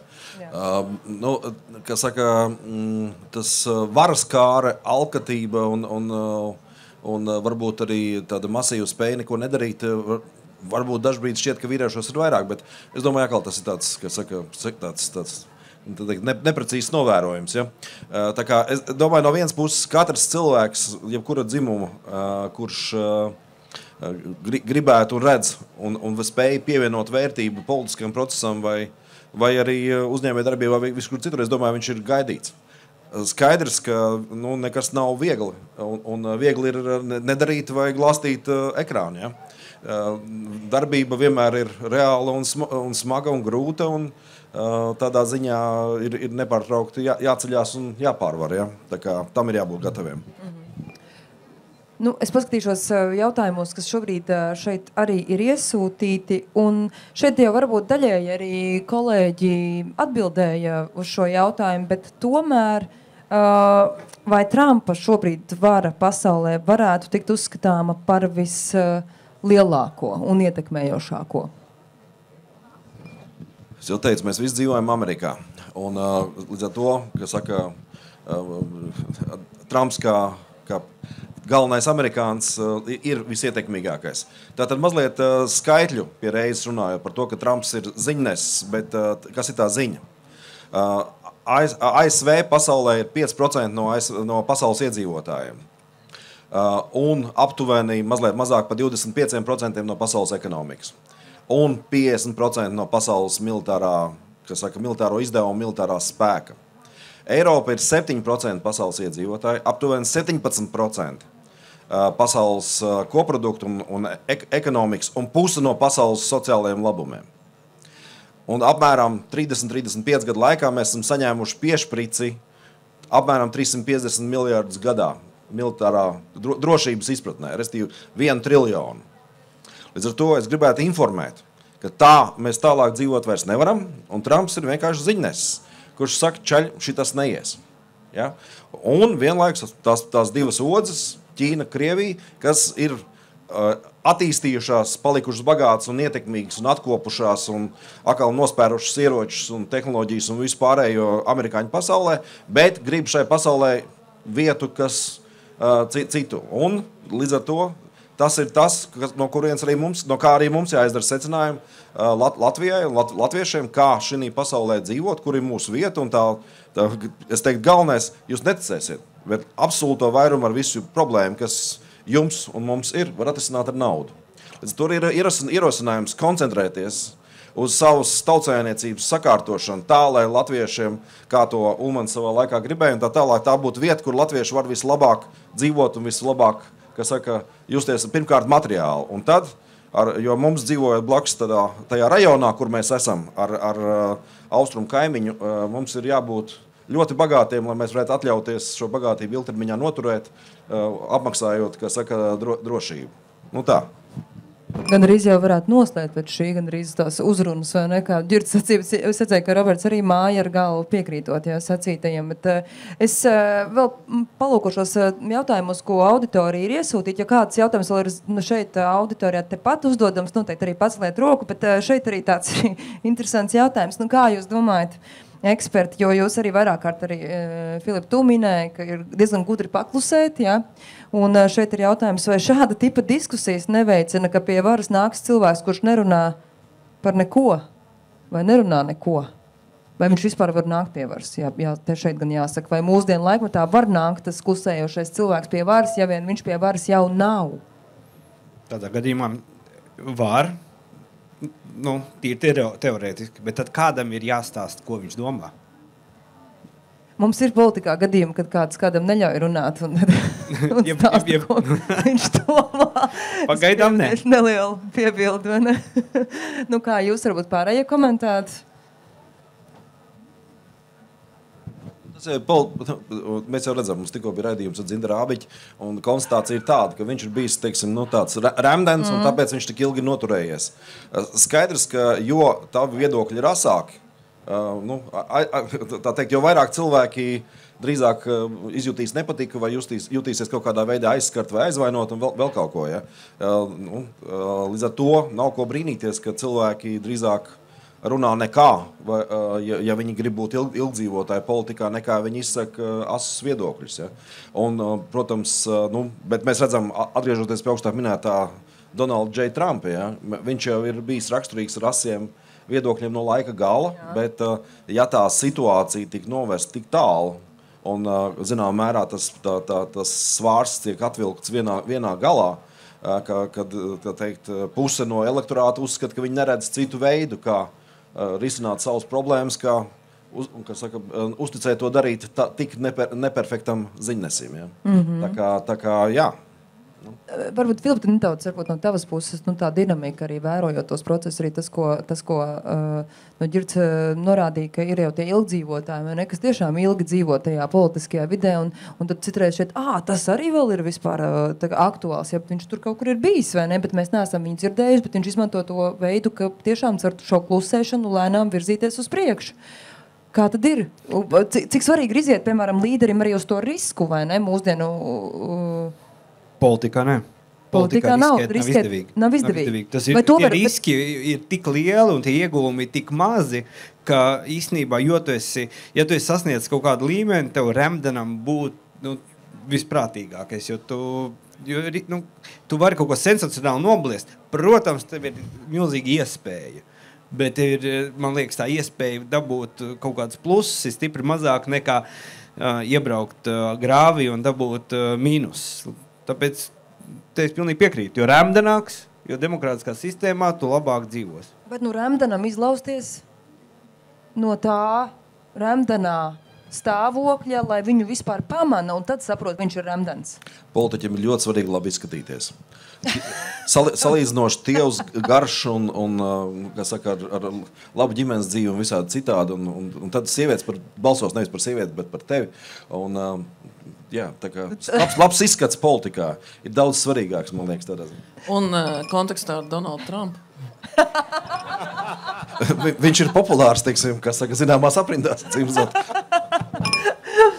Jā, Andi, es domāju, ka var šeit arī kāds komentārs darēt no tās puses. Jā, bet es īsti neticu, ka, teiksim, kāds politiskais līderis var izlausties pilnīgi klusējot un nekādā veidā neparādoties un tā tālāk. Tas, kur var, protams, var ielikt kamanās tam līderim kādi, kas ir tādi pavisam klusējoši un ir parlamentā deputāti, kas nereiz nav kāpuši tribīnē un tāpat viņus nākamajā reizē pārvēl un viss turpinās. Bet tie nav līderi, tie ir tādi, kas vienkārši kaut kādā tādā plūsmā velkās līdzi. Bet ir reizes, un es ieslēdzu pēdējā vakara debatas Rīgas mēra, un tur tā bļāva, tā kā negudri viens uz otru tur un tā tālāk un tā tālāk. Un tur bija daži, kas tad mērenāk bija tajā visā diskusijā un tā tālāk. Un tad es pēc tam dzirdēju tādas, ko cilvēks spriež. Viņš saka, tur tie nenormālie bļauji viens uz otru. Tak labāk jau tad jānobalso pa kādu, kas vismaz tāds izskatās tāds puslīt tolerants un tāds mierīgāks. Un tā arī bija. Vēl mums ir dažas, principā, minūtes arī atlikušas šajā diskusijā un domājot varbūt par nākotni. Šeit es gribētu arī katram no jums varbūt ieskicēt un pajautāt, lai jūs ieskicējat par tām jūsu pārdomām, ka, ja mēs domājam par nākotni, šeit arī bija jautājumi, piemēram, iesūtīt par to, cik tad Trumpa vārds maksās nākotnē. Šeit arī Filips jau sākumā iezīmē to kā tā dinamika varētu būt, bet tomēr domājot par to nākotni un tās līderības nozīmi, kā jūs katrs varbūt arī varētu sacīt un dotos ceļavārdus, ja iestoties nedaudz nākotnē? Nākotne tomēr būs politiķiem, kuri neklusēs, bet kuri runās. Un lielākā prasme ir saprast tos cilvēkus, kuri tevi klausās, un nedzīties pēc tiem, kuri tevi neklausās. Un tā ir baigā politiķu māksla apmierināt savu vēlētāju. Man būs tāda neiespējama vēlēšanās. Es gribētu, lai politiķi jau 2. dienā pēc ievēlēšanas nesāk domāt tikai par pārvēlēšanu. Lai viņi domā arī par darbiem un to, kas ir jāizdara. Un man liekas, ka tā ir tā problēma, ja es skatos uz Latvijas politiku, arī Saeimu, visi grib tapt pārvēlēti. Ok, bet kaut kas taču ir jāizdara arī, lai tās kuģis iet uz priekšu. Jā, man šķiet, ka līderība politika bija, ir un arī būs izšķirošais faktors, un tas nekur nepazudīs. Bet tas, ko man gribētos arī ļoti redzēt, no visiem pasaules politiķiem, tā skaitā arī, bet galvenokārt no Latvijas politiķiem īstenībā ir idejas, kā virzīt mūsu ekonomiku uz priekšu un lielākas diskusijas par ekonomiskiem jautājumiem. Ja mums, diemžēl, politiskajā spektrā, ja mēs tā paskatāmies diskusijas priekšvēlēšanu ciklos, diskusijas par ekonomiku ļoti maz notiek. Pamatu notiek diskusijas par citām tēmām. Protams, ļoti aktuāla mūsu sabiedrībai, bet galu galā ekonomika ir tas, kas ļaus mums nopelnīt ģirta minēto naudu, kas var atrisināt visas problēmas. Ja? Un kā to izdarīt, lai mums ir lielākais ekonomiskais pīrāgs, tas ir ļoti sarežģīts jautājums īstenībā, un ļoti gribētos no politiķiem dzirdēt atbildes un receptes, kā to visu var risināt. Jā, man gadījās nepārāk sen būt pirms dažām nedēļām būt Ņujorkā un tādā ļoti interesantā pasākumā, kur arī bija, vietējie politikas eksperti pietiekami augstu līmeņa stāstīja. Viņa prognēze bija, ka šī ārdīšanās turpināsies apmēram vēl gadu. Līdz nākamā gada vasarai, kad faktiski jau mazinoties nākamā gada pavasarī, kad reāli kongresmeņiem un senatoriem jāsāk domāt par pārvēlēšanu, par to, ko domā uz vietām. Tā teikt, viņu vēlētāji, kā viņi jūtās ar visām tām reālajām izmaiņām un kas būs notikuši. Un, protams, kā jau es teicu, pīrāgs samazinās no visas tās Trumpa ārdīšanās. Ja? Bet tai pašā laikā ir skaidrs, ka nevajag iedomāties, ka lietas mainīsies dramatiski, bet ir skaidrs, ka viņas mainīsies. Un es gribētu pievērst uzmanību, es jau iepriekš teicu par šiem Eiropas un ASV ekonomikas attiecībām. Visu mūsu, jūsu un mūsu pensiju naudas Eiropas pensiju pārvaldītājiem apmēram 5 triljoni no tās naudas, kas ir ārpus Eiropas ieinvestēta, vispār lielākā daļa no tās naudas ir ASV un ASV tirgos. Ja ASV dolārs, kurš iespējams Trumpa izpratnē un tā tālāk ir pārvērtēts, kas krītās konsekventi vērtībā ilgāku laiku, ja ASV biržas nespēja funkcionēt un tā teikt, šī ekonomiskā sazobe ar Ķīnu netiek kaut kādā veidā atrisināt, milzīgs vērtības zudums, kas atstās iespaidu katra no mums, tai vai citādā veidā pensiju vai citos kontos. Tā pašā laikā milzīgas iespējas un dažādas lietas attīstīsies un iespējas pelnīt. Bet šo te konkrēto izpildījumu vēl gads jāpanes, tā teikt. Un jāskaita dienas, cik ir līdz nākamajām vēlēšanām. Man gribētos ļoti, kad pasaulē atgriežās kaut kāds miers un pēc iespējas mazāk. Nevis tāpēc, ka es viņus negribu lasīt tos virsrakstus, cik dienas atlikuši līdz karam vai cik gadi ir atlikuši līdz karam. Nevis tāpēc, ka to paslaucīt zem tepiķa, bet kopumā, lai tā ģeopolitiskā situācija, es nezinu, atrisinās. Jo ātrāk iestāsies miers, jo arī ātrāk, es domāju, sabiedrībā un ekonomikā būs leciens. Tas ir viens. Otrs, priekš sevis es ceļamaizē esmu paņēmis uz šo nākamo sasaukumu, tad visos Latvijas televīzijas raidījumos, visur, kur stāstīja par novadiem stižets. Principā viens tas vadmotīvs. Vāra ir attālinājusies no cilvēku un tā tālāk.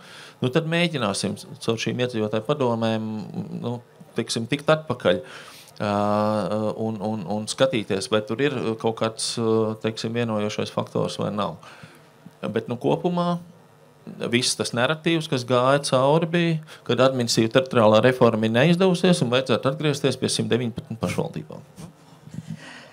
Strauji diskusijas laiks tiešām ir noslēdzies un varbūt rezumējot, ir skaidrs tas, ka tiešām finanšu tirgos tā vārda cena ir no miljoniem līdz miljardiem, tāpat arī zīmolvedībā $100 miljonu un savukārt diplomātiski, ģeopolitiski ir skaidrs, ka tā var būt arī kara un miera cena.